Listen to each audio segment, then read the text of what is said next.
kasih atas kesempatan yang telah diberikan kepada saya.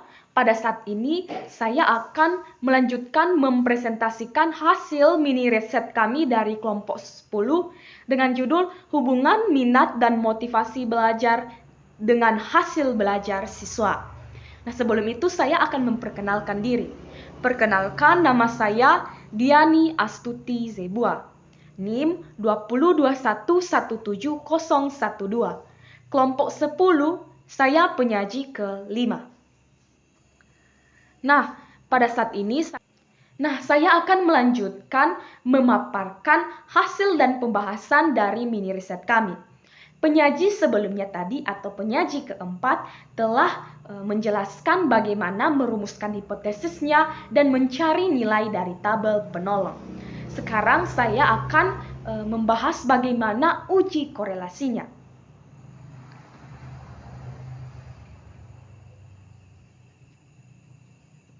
Langkah pertama yang akan kita lakukan untuk menghitung uji korelasinya yaitu kita harus menghitung koefisien dari R.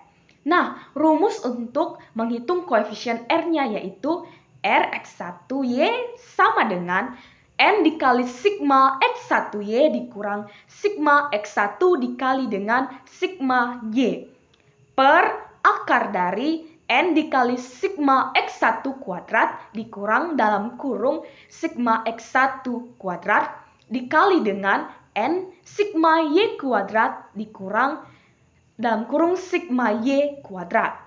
Nah, nilai dari X1Y, nilai dari X1Y telah dijelaskan oleh penyaji keempat tadi. Nah, nilai-nilai dari tabel penolong yang telah diperoleh tadi kita substitusikan ke dalam rumus Rx1. Nah, ketika kita mensubstitusikan maka diperoleh hasil yaitu 30 dikali dengan 186.414 dikurang 2.315 dikali dengan 2.409. Kemudian dibagi dengan akar dari 30 dikali 181.057 dikurang 2.315 kuadrat. Kemudian dikali dengan 30 kali 193.949 dikurang 2.409 kuadrat. Maka diperoleh hasil bahwa nilainya yaitu 0,4697. Nah, nilai dari X1Y adalah 0,4697.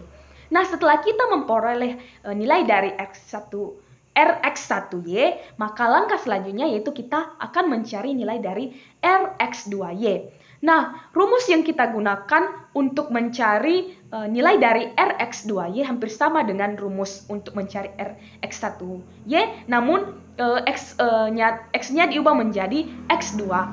Tadi X1, sekarang X2. Nah, rumus yang digunakan yaitu N dikali sigma X2Y dikurang sigma X2 dikali sigma Y per akar dari N dikali sigma X2 kuadrat dikurang dalam kurung sigma X2 kuadrat dikali dengan N dikali sigma Y kuadrat dikurang dalam kurung sigma Y kuadrat. Nah, nilai-nilai dari sigma X2Y telah ada di tabel penolong yang telah dijelaskan oleh penyaji keempat tadi, maka nilai-nilai tersebut kita substitusikan ke dalam rumus. Sehingga diperoleh hasil bahwa Rx2Y hasilnya adalah 0,2450. Nah, setelah kita mendapat nilai Rx1Y, Rx2Y, maka yang kita cari selanjutnya yaitu nilai dari Rx1x2.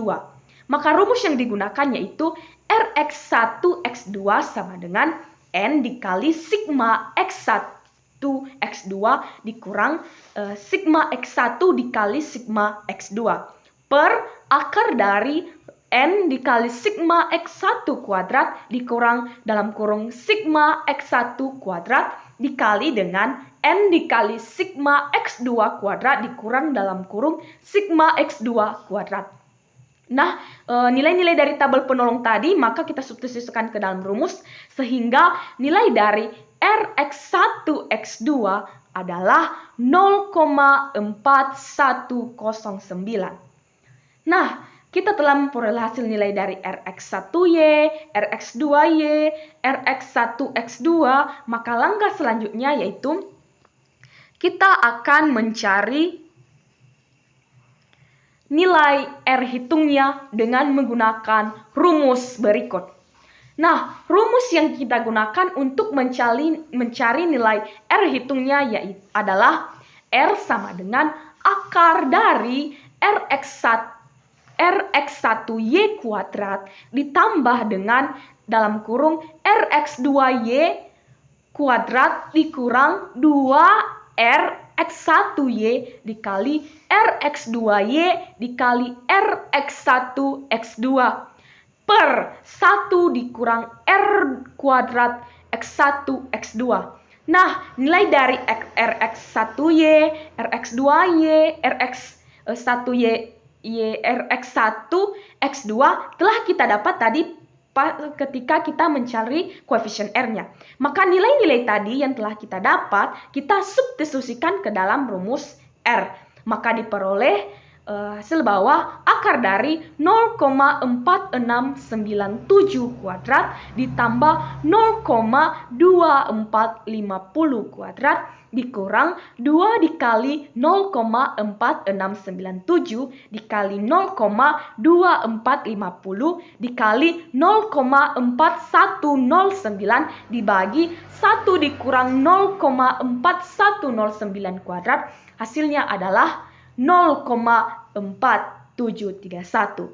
Jadi nilai R hitung adalah 0,4731.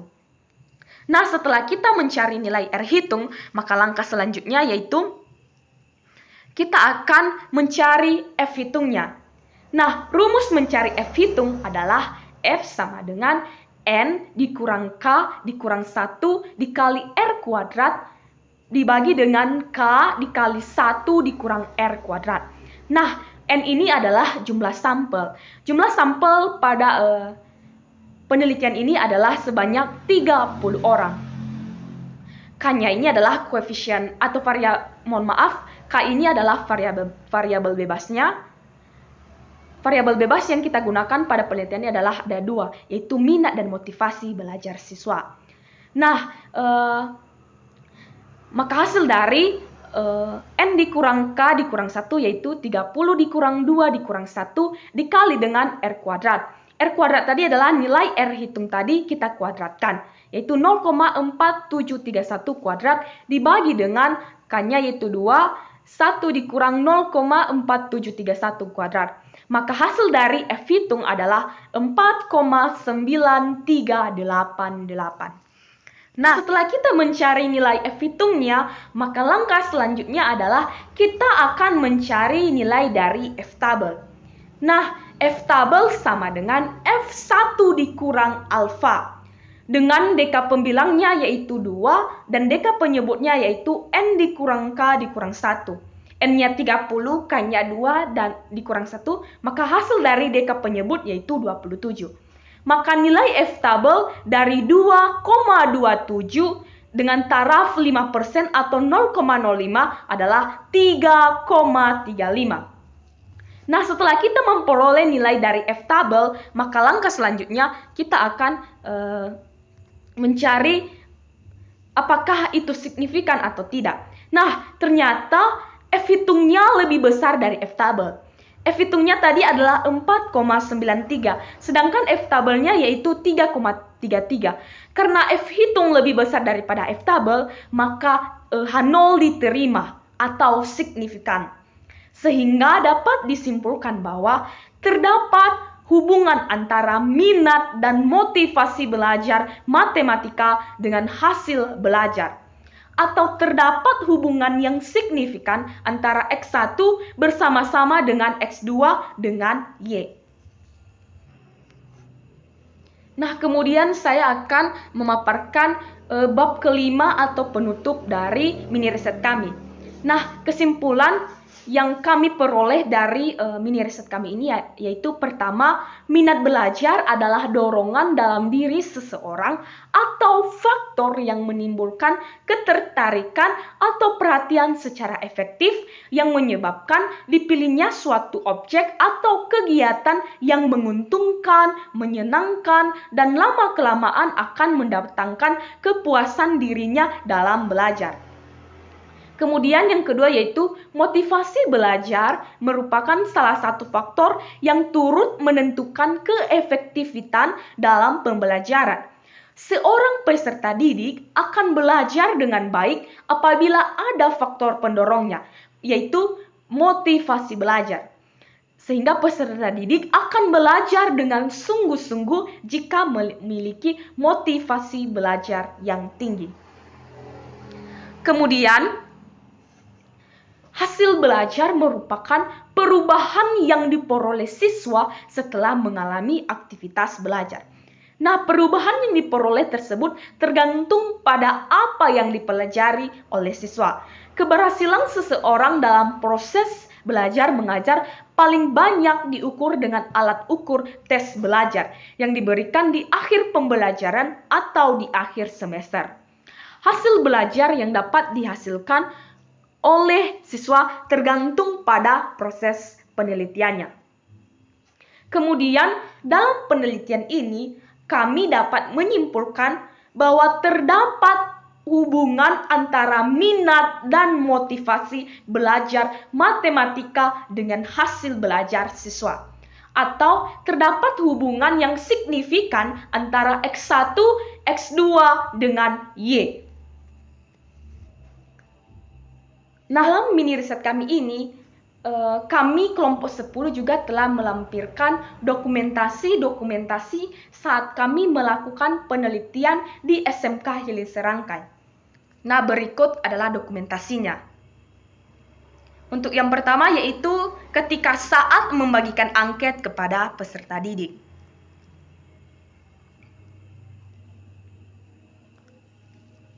Kemudian, dokumentasi bersama siswa-siswi kelas 12 OTKP SMK Negeri 1 Hili Serangkai. Nah, beginilah situasi kelas 12 OTKP SMK Negeri 1 Hili Serangkai. Kemudian, dokumentasi bersama wali kelas 12 OTKP. Kemudian dokumentasi bersama Kepala Sekolah dan Wakasek Kurikulum SMK Negeri 1 Hili Serangkai. Baik, demikianlah pemaparan saya tentang hasil mini riset kami dari kelompok 10 dengan judul hubungan antara minat dan motivasi belajar matematika siswa dengan hasil belajar siswa. Saya mohon maaf jika dalam pemaparan saya ini banyak sekali kata-kata yang kurang berkenan. Demikian dan terima kasih. Ya Ahom.